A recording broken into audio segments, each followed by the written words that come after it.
I'm Guy Nitta, and this is Sydney Yim, and we are here to show you how to take out the hassle of rigging ballyhoo.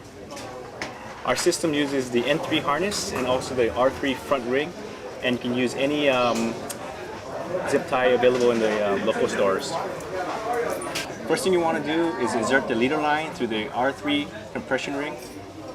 Then, after you attach the hook to the leader, insert the hook through the mouth, exit through the gills, and attach harness to the hook with zip tie.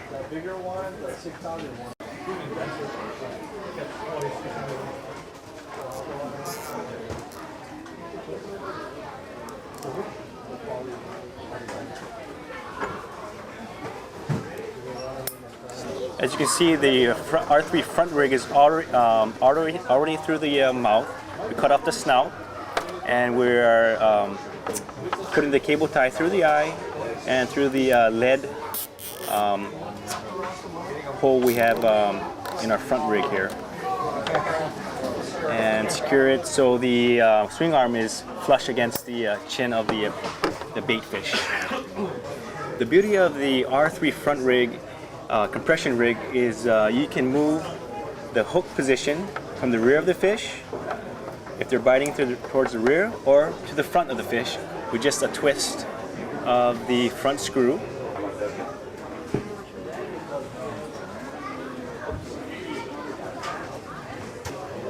And setting the leader line.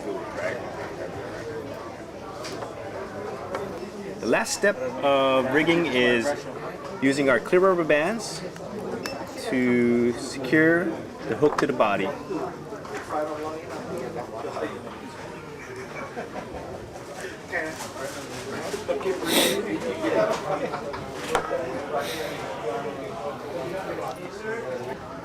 This bait fish rig, which consists of the N3 harness and also the R3 front rig, will make life much easier rigging any bait fish.